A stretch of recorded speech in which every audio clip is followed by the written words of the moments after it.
Assalamualaikum warahmatullahi wabarakatuh. Om Swastiastu, Namo Buddhaya, dan salam kesejahteraan untuk kita semua. Okay, first of all, thanks to Allah the Almighty, who has been giving us a message and blessing until we can attend this literation without any trouble and obstacles in this happy pleasant time. The Honorable Mr. Mordianto, as Headmaster of Junior High School 7 Blitar, respectable the old teacher here who have come, and my beloved student, especially grade 7 up to grade 9.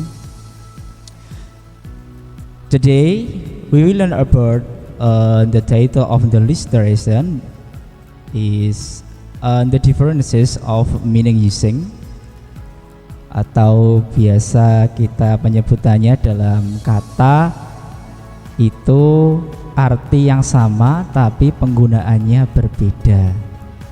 Jadi ketika dalam bahasa Inggris itu memang ada beberapa arti yang sama atau artinya sama, akan tetapi penggunaannya berbeda. Nah, pada hari ini, today, we will learn about this literation, the differences of using meaning, atau kita akan membahas tentang penggunaan yang berbeda dengan arti yang sama. Oke, untuk yang pertama kita akan menuju pada arti yaitu home dan house. Apa perbedaan antara home dan house? Kalau yang kita tahu itu artinya apa, anak-anak? Yang kita tahu artinya rumah. Ya, sama. Home and house artinya rumah. Akan tetapi di sela penggunaannya itu mempunyai penggunaan yang berbeda. Untuk house atau rumah itu cenderung pada bangunan fisiknya atau bangunannya. Rumah kalian kan dibangun dalam bentuk yang berbeda-beda. Entah ada yang bentuknya mungkin sedang, menengah, ataupun ada juga yang rumahnya besar. Nah, itu untuk kata house atau rumah itu cenderung pada fisik bangunannya. Atau dalam kalimat biasanya bisa kita gunakan seperti ini. My grandparents' house is very big. Artinya rumah nenek atau kakek saya itu sangat besar. Itu berarti cenderung pada bangunannya atau fisiknya. Akan tetapi untuk home, nah ini berbeda. Home itu digunakan untuk menunjukkan di mana seseorang merasa nyaman. Jadi nyaman itu tidak hanya kalian mengartikannya sebagai comfort atau dalam bentuk kata bendanya comfortable atau nyaman. Akan tetapi home itu adalah untuk menunjukkan emosi seseorang, emosional seseorang merasa nyaman. Makanya tidak heran jikalau ada istilah di bahasa Inggris itu adalah home sweet home.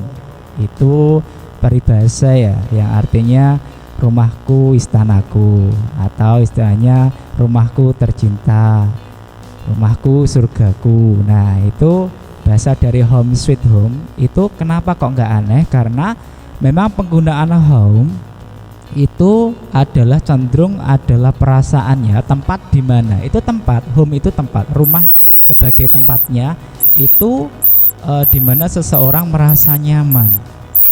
Jadi ada beberapa hal yang harus kalian tahu bahwa penggunaan home itu tidak hanya sekedar tempat tinggal, akan tetapi juga sebagai rasa emosionalnya seseorang. Bisa diartikan jika kalau kalian merasa comfort atau nyaman, kalian kan ada yang kalian tahu biasanya, karena memang dalam mempelajari basic dari bahasa Inggris hanya sebatas dari apa yang kalian pelajari. Biasanya kalau anak-anak zaman sekarang itu yang tahu biasanya hanya taunya I miss you, aku rindu padamu, I need you, saya membutuhkanmu atau aku memerlukanmu. Kemudian yang tidak kalah penting, I love you. Cuma hanya itu aja biasanya.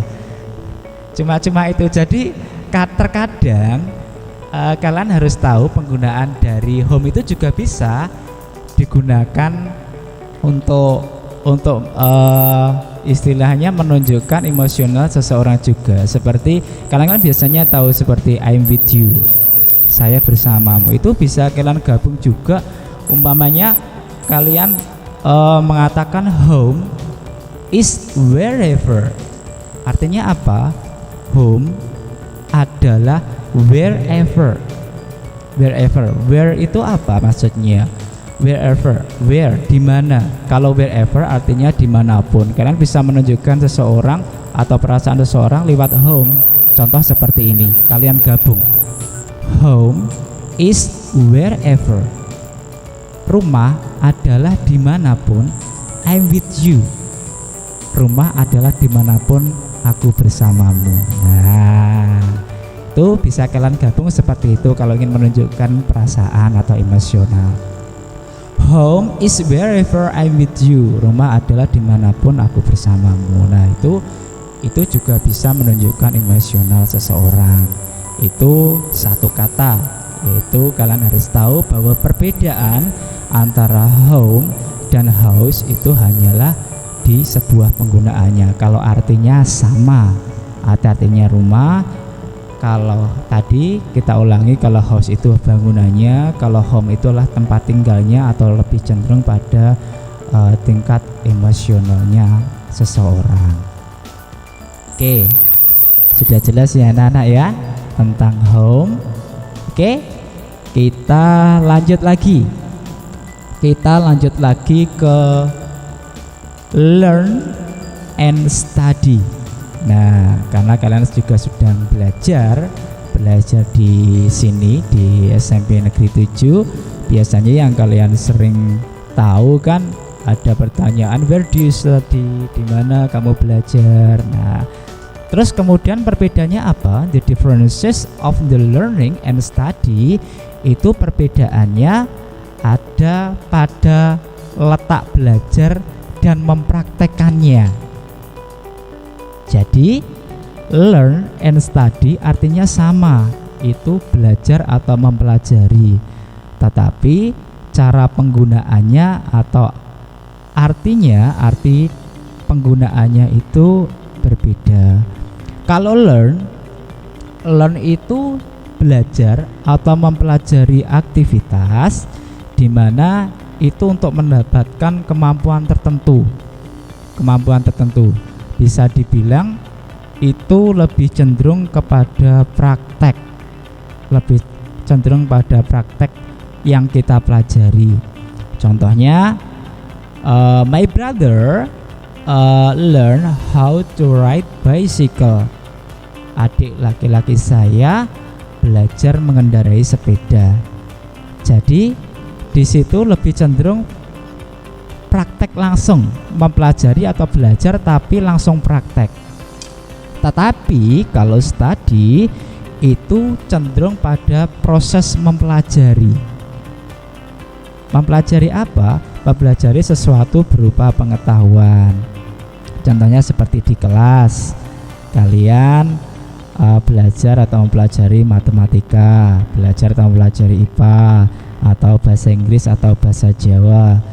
Contoh lagi, kalau kita dalam bahasa Inggris, kalian bisa meletakkan kalimat tersebut pada my sister studies history for exam. Kakak perempuan saya belajar sejarah untuk ujian. Jadi dia belajar atau mempelajari di pengetahuannya. contohnya lagi, di sini saya akan memberikan 2 soal. Coba ini 2 soal ini coba kalian analisa. Ini mana yang memakai learn dan mana yang memakai study. In Indonesia saja. Ini saya akan membacakan dalam bentuk bahasa Indonesia. Nomor 1. Coba Pak Solikin akan memberikan contoh nama Hana sama Hani aja biar agak kembar. Hana contoh. Hana belajar membantu ibunya memasak kue di dapur. Itu yang pertama. Untuk yang kedua, yang pertama tadi Hana belajar membantu ibunya memasak kue di dapur. Untuk yang kedua, Hani belajar dengan rajin membaca buku resep. Nah, resep apa Pak? Ya bebas. Mungkin di situ bisa memasak opor ayam, nasi goreng dan sebagainya.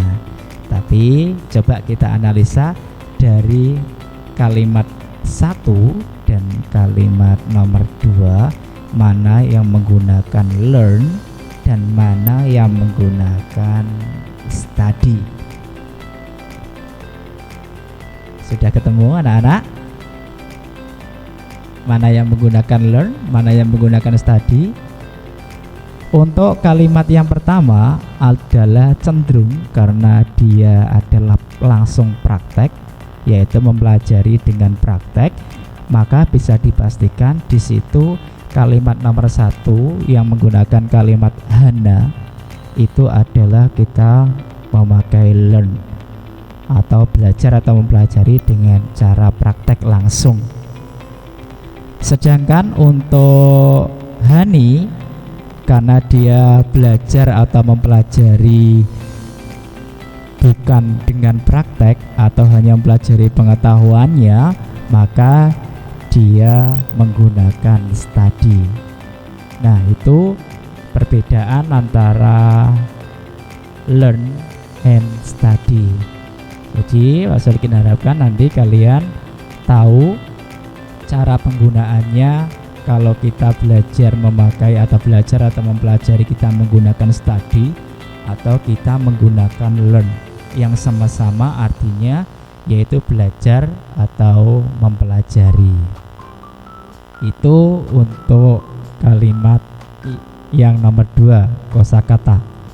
Yang pertama tadi home and house, yang kedua adalah learn and study. Kemudian yang ketiga kita akan menuju ke listen and hear. Apa artinya anak-anak? Listen and hear artinya sama-sama mendengar.